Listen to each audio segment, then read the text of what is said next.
India Legal presents Courts Roundup.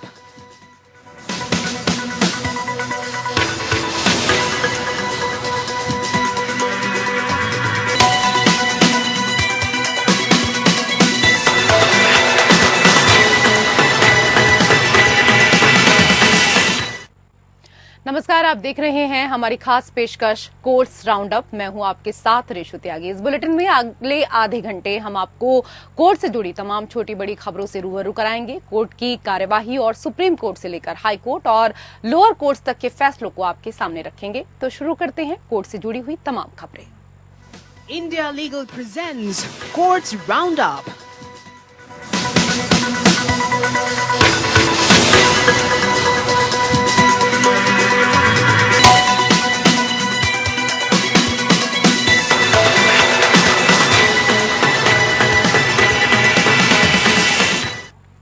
Supreme court ने पश्चिम बंगाल राजभवन की एक पूर्व महिला कर्मचारी द्वारा दायर याचिका में अटॉर्नी जनरल से मदद मांगी, जिसमें महिला द्वारा राज्यपाल के खिलाफ की गई छेड़छाड़ की शिकायत में जांच के खिलाफ राज्य के राज्यपाल सीवी आनंद बोस द्वारा दावा की गई छूट को चुनौती दी गई है। याचिकाकर्ता ने तर्क दिया कि संविधान के अनुच्छेद 361 के अनुसार राज्यपाल को आपराधिक कार्यवाही से दी गई छूट जांच पर रोक नहीं लगा सकती है। सीजेआई डीवाई चंद्रचूड़, जस्टिस जेबी पारदीवाला और जस्टिस मनोज मिश्रा की पीठ ने याचिकाकर्ता को संविधान के अनुच्छेद 32 के तहत दायर याचिका में भारत संघ को पक्षकार बनाने की स्वतंत्रता दी। याचिकाकर्ता की ओर से पेश सीनियर एडवोकेट श्याम दीवान ने कहा कि संविधान का अनुच्छेद 361 जांच पर रोक नहीं लगा सकता। उन्होंने कहा, ऐसा नहीं हो सकता कि जांच ना हो, साक्ष्य अभी जुटाए जाने चाहिए, इसे अनिश्चित काल के लिए टाला नहीं जा सकता। उन्होंने याचिका में मांगी गई प्रार्थना पर नोटिस के लिए अनुरोध किया। प्रार्थना में राज्यपाल द्वारा अनुच्छेद 361 के तहत दी गई छूट का प्रयोग कैसे किया जा सकता है, इस पर दिशा निर्देश तैयार करने की मांग की गई।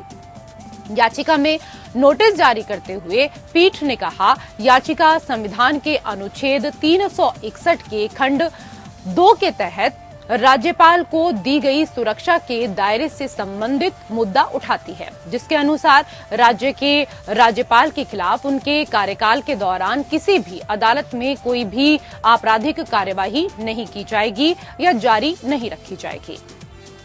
पश्चिम बंगाल राज्य की ओर से एडवोकेट आस्था शर्मा ने नोटिस स्वीकार किया। 1 जुलाई को बोस ने कार्मिक एवं प्रशिक्षण विभाग DOPT को एक पत्र लिखकर कथित यौन उत्पीड़न के आरोपों की जांच के लिए कोलकाता पुलिस आयुक्त और उपायुक्त को हटाने की मांग की थी, जो उनकी संवैधानिक प्रतिरक्षा का उल्लंघन होगा। उधर सुप्रीम कोर्ट ने बार एसोसिएशन चुनाव विवाद पर रिट याचिका की सुनवाई योग्यता से संबंधित मामले में हस्तक्षेप से इनकार किया। सुप्रीम कोर्ट ने हाई कोर्ट के उस फैसले में हस्तक्षेप करने से इनकार किया, जिसमें कहा गया कि बार एसोसिएशन के चुनाव संविधान के अनुच्छेद 226 के तहत संवैधानिक न्यायालयों के रिट क्षेत्राधिकार के अंतर्गत आते हैं या नहीं।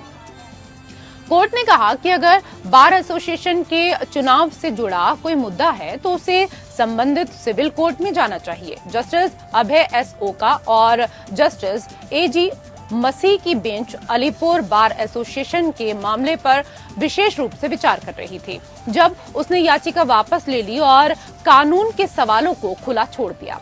याचिकाकर्ता सुबीर सेन गुप्ता ने अलीपुर बार एसोसिएशन के चुनाव से संबंधित मुद्दों को उठाते हुए कलकत्ता हाई कोर्ट में रिट याचिका दायर की।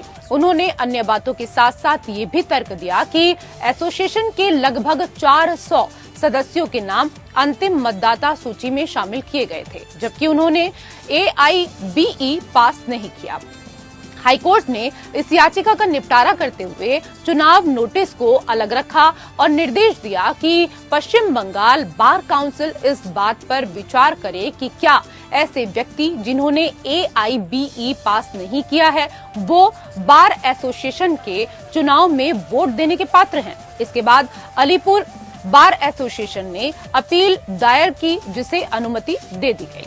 हाईकोर्ट की खंडपीठ ने माना कि अलीपुर बार एसोसिएशन के खिलाफ अनुच्छेद 226 के तहत रिट याचिका सुनवाई योग्य नहीं है।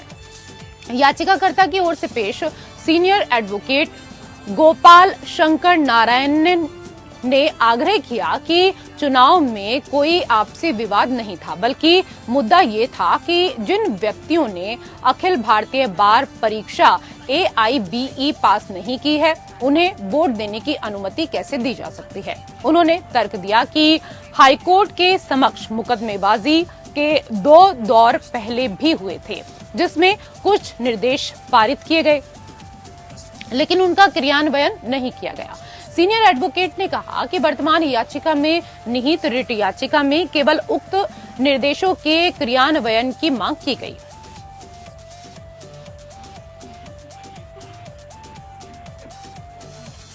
उधर सुप्रीम कोर्ट ने पंजाब एवं हरियाणा सुपीरियर न्यायिक सेवा परीक्षा 2023-24 के लिए अपनाई गई चयन एवं अंकन प्रक्रिया को चुनौती देने पर विचार करने पर सहमति जताई है। याचिकाकर्ता ने 2023-24 के लिए मुख्य लिखित परीक्षा में अपनाई गई संपूर्ण चयन एवं मूल्यांकन प्रक्रिया को चुनौती दी। याचिकाकर्ता ने अभ्यर्थियों के उत्तर में मनमाने अंकन का आरोप लगाया। Chief justice DY Chandrachud, justice JB Pardiwala और जस्टिस मनोज मिश्रा की अगुवाई वाली पीठ ने मामले में पंजाब एंड हरियाणा हाईकोर्ट के रजिस्ट्रार जनरल को नोटिस जारी किया और अगले 26 जुलाई को सुनवाई तय की। याचिकाकर्ताओं की ओर से पेश हुए एडवोकेट प्रशांत भूषण ने कहा कि 549 अभ्यर्थियों, पंजाब के लिए 297 और हरियाणा के लिए 252 में से केवल 10 को इंटरव्यू के लिए बुलाया गया और 5 का अंतिम रूप से चयन किया गया। पंजाब सुपीरियर न्यायिक सेवा के कैडर में 21 रिक्तियों और हरियाणा सुपीरियर न्यायिक सेवा के कैडर में 25 रिक्तियों को भरने के लिए परीक्षा आयोजित की गई। 46 रिक्तियों के विरुद्ध केवल 5 उम्मीदवारों का चयन किया गया। भूषण ने मलिक मजहर सुल्तान खंड 3 बनाम यूपी लोक सेवा आयोग में सुप्रीम कोर्ट के निर्णय पर भरोसा किया, जहां न्यायालय ने निर्दिष्ट किया कि उपलब्ध रिक्तियों का सफल उम्मीदवारों के लिए 1.3 का अनुपात बनाए रखा जाना चाहिए। उसी अनुपात को लागू करते हुए याचिका में कहा गया कि 46 रिक्तियों के लिए कुल 138 उम्मीदवारों को इंटरव्यू के लिए बुलाया जाना चाहिए था। पंजाब न्यायिक सेवाओं के लिए 63 और हरियाणा न्यायिक सेवाओं के लिए 75। इसके अतिरिक्त इसमें उल्लेख किया गया कि अनुसूचित जाति, पिछड़ा वर्ग A, EWS, PWD या फिर भूतपूर्व सैनिकों के तहत आरक्षित श्रेणियों के लिए कोई भी रिक्ति दोनों राज्यों में नहीं भरी गई है। मद्रास उच्च न्यायालय ने कहा है कि स्कूलों को फीस का बकाया वसूलने के लिए छात्र के स्थानांतरण प्रमाण पत्र का दुरुपयोग नहीं करना चाहिए। साथ ही न्यायालय ने तमिलनाडु सरकार को राज्य भर के स्कूलों प्रबंधनों को एक परिपत्र जारी करने का निर्देश दिया, जिसमें उन्हें नए छात्रों को प्रवेश देने के लिए पिछले संस्थानों से प्राप्त TC दिखाने पर जोर न देने का निर्देश दिया गया। न्यायमूर्ति SM सुब्रमण्यम और न्यायमूर्ति C कुमार की पीठ ने यह भी कहा कि स्कूलों को स्कूल फीस का भुगतान न करने या देरी से भुगतान करने से संबंधित अनावश्यक प्रविष्टियां करने से रोका जाना चाहिए। इसमें यह भी कहा गया कि तमिलनाडु सरकार को तमिलनाडु शिक्षा नियमों और मैट्रिकुलेशन स्कूलों के लिए विनियमन संहिता में संशोधन करने पर विचार करना चाहिए, ताकि न्यायालय के निर्देशों को प्रतिबिंबित किया जा सके और ये सुनिश्चित किया जा सके कि नियम शिक्षा के अधिकार अधिनियम के अनुरूप हो। पीठ ने कहा कि जब तक सभी फीस बकाया नहीं हो जाती, तब तक छात्र की TC रोक कर रखना या TC पर फीस बकाया या ना चुकाने की प्रविष्टि करना RTE अधिनियम का उल्लंघन है और RTE अधिनियम की धारा 17 के तहत मानसिक उत्पीड़न भी है। कोर्ट ने कहा टीसी स्कूल के लिए अभिभावकों से बकाया फीस वसूलने या अभिभावकों की वित्तीय क्षमता का आकलन करने का साधन नहीं है। टीसी बच्चे के नाम पर जारी किया गया एक निजी दस्तावेज है। स्कूल टीसी पर अनावश्यक प्रविष्टियां करके अपनी समस्याएं बच्चे पर नहीं डाल सकते। ट्यूशन फीस का भुगतान करना अभिभावकों का स्कूल के प्रति कर्तव्य है। इसमें किसी भी तरह की चूक की भरपाई संबंधित स्कूल को कानून के अनुसार अभिभावकों से करनी चाहिए। इसके बजाय बच्चे के नाम पर टीसी पर फीस का भुगतान न करने की प्रविष्टियां करना बच्चे के लिए अपमानजनक है। अगर अभिभावक फीस का भुगतान करने में विफल रहे तो बच्चा क्या करेगा? ये उनकी गलती नहीं है और बच्चे को कलंकित करना और परेशान करना आरटीई अधिनियम की धारा 17 के तहत मानसिक उत्पीड़न का एक रूप है। न्यायालय तमिलनाडु सरकार द्वारा दायर एक अपील पर सुनवाई कर रहा था, जिसमें एकल न्यायाधीश के आदेश को चुनौती दी गई थी, जिसमें कहा गया था कि छात्र द्वारा देय फीस के बकाये का संकेत मात्र से छात्र अभिभावकों पर कोई नकारात्मक प्रभाव नहीं पड़ता।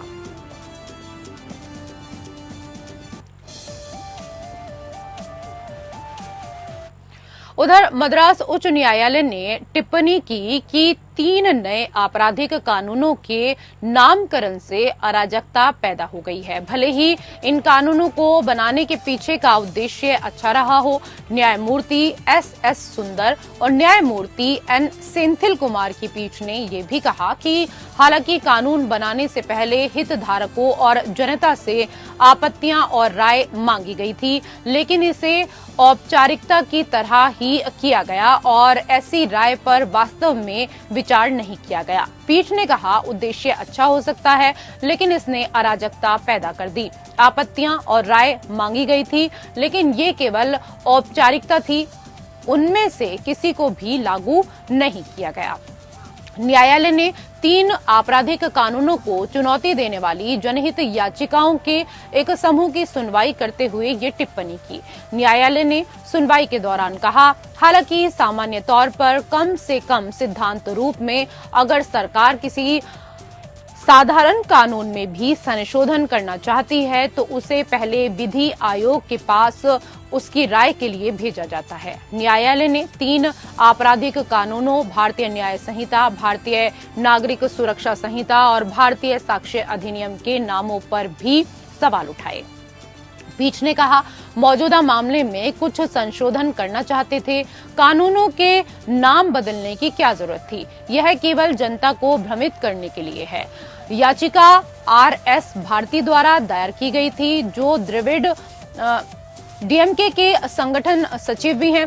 याचिका के अनुसार नए आपराधिक कानून राज्य की नीतियों के प्रति असहमति और विरोध व्यक्त करने के लोकतांत्रिक और शांतिपूर्ण कृत्यों को आपराधिक बनाकर कानून को हथियार बनाने, स्वतंत्र और निष्पक्ष सुनवाई के अधिकार जैसे आपराधिक न्याय शास्त्र के सिद्धांत के सबसे बुनियादी सिद्धांतों को व्यवस्थित रूप से खत्म करने और पुलिस की शक्तियों को केंद्रीकृत करने और पुलिस और राज्य के अधिकारियों को दंड से मुक्ति प्रदान करने और उन मुक्ति सुनिश्चित करने के लिए सुनियोजित डिजाइन है।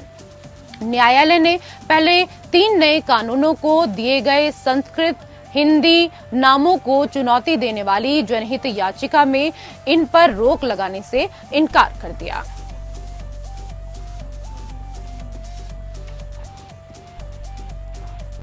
उधर केरल हाईकोर्ट ने माना कि पोक्सो एक्ट की धारा 19 खंड 1 के अनुसार प्रत्येक व्यक्ति को उचित समय के भीतर पुलिस को सूचित करना होगा यदि उन्हें आशंका है कि किसी नाबालिग के खिलाफ अपराध किया गया। इसने माना कि किसी व्यक्ति पर तभी मुकदमा चलाया जाएगा जब वो जानबूझकर पुलिस को अपराध की सूचना देने में चूक करते हैं। इस मामले में याचिकाकर्ता जो डॉक्टर है उसको विशेष किशोर न्याय पुलिस या स्थानीय पुलिस को पोक्सो एक्ट की धारा 19 खंड 1 के तहत नाबालिग के खिलाफ किए गए अपराध के बारे में सूचित करने में विफल रहने पर दूसरे आरोपी के रूप में खड़ा किया गया था, जबकि उसे अपराध किए जाने की आशंका थी।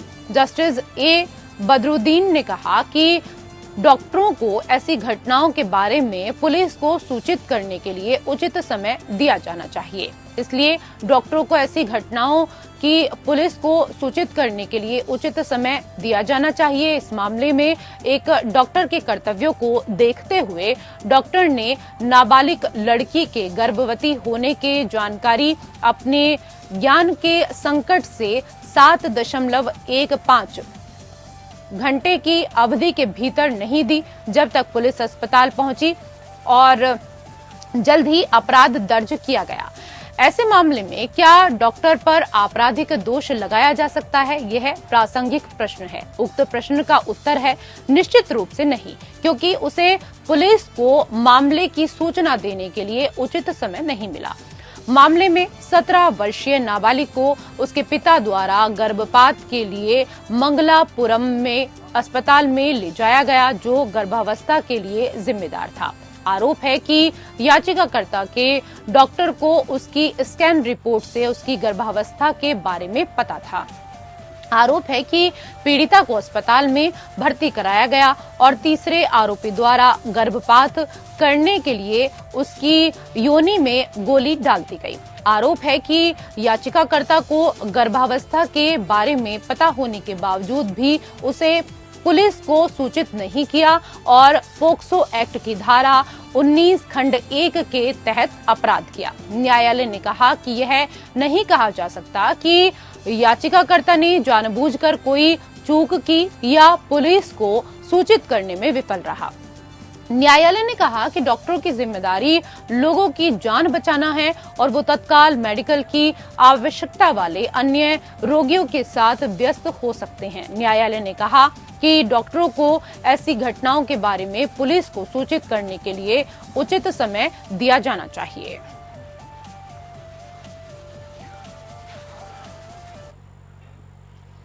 सुप्रीम कोर्ट चुनावी बॉन्ड योजना के तहत कथित भ्रष्ट आचरण की जांच के लिए विशेष जांच दल गठित करने की याचिका पर अन्य समान याचिकाओं के साथ विचार करेगा। सीनियर एडवोकेट प्रशांत भूषण ने चीफ जस्टिस चंद्रचूड़ की अगुवाई वाली पीठ के समक्ष मामले को उठाया, जिसमें उल्लेख किया गया कि एसआईटी जांच की मांग वाली याचिका सोमवार के लिए सूचीबद्ध है।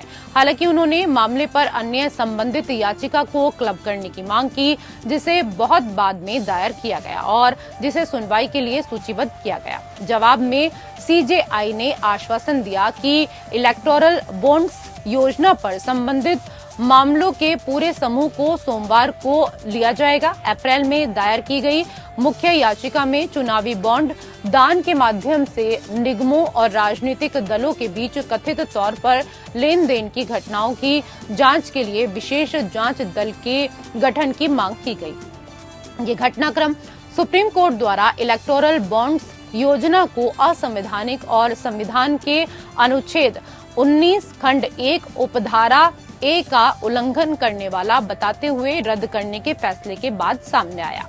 न्यायालय के फैसले ने पारदर्शिता और निष्पक्षता के बारे में चिंताओं को उजागर किया और भारतीय स्टेट बैंक एसबीआई को ऐसे बॉन्ड जारी करने पर रोक लगाने और 12 अप्रैल 2019 से बॉन्ड लेन देन का सार्वजनिक खुलासा करने का निर्देश दिया। चुनाव आयोग ने सुप्रीम कोर्ट के निर्देशों का पालन करते हुए 14 मार्च को अपनी वेबसाइट पर चुनावी बॉन्ड डेटा अपलोड किया था। याचिकाकर्ता ने दलील दी कि सुप्रीम कोर्ट द्वारा गुमनाम इलेक्टोरल बॉन्ड्स योजना रद्द करने के बाद जनता के सामने जो डेटा उजागर किया गया, उसे पता चलता है कि बॉन्ड का बड़ा हिस्सा निगम द्वारा राजनीतिक दलों को बदले में दिया गया। याचिका में प्रमुख राजनीतिक दलों द्वारा दानदाताओं को दिए गए कथित अवैध लाभों की जांच करने के लिए सुप्रीम कोर्ट के पूर्व जज की अध्यक्षता में समिति के गठन की मांग की गई। याचिकाओं पर अब सोमवार 22 जुलाई को सुनवाई होगी। कोर्ट से जुड़ी हुई खबरों में मेरे साथ फिलहाल इतना ही। नमस्कार। India Legal presents Courts Roundup.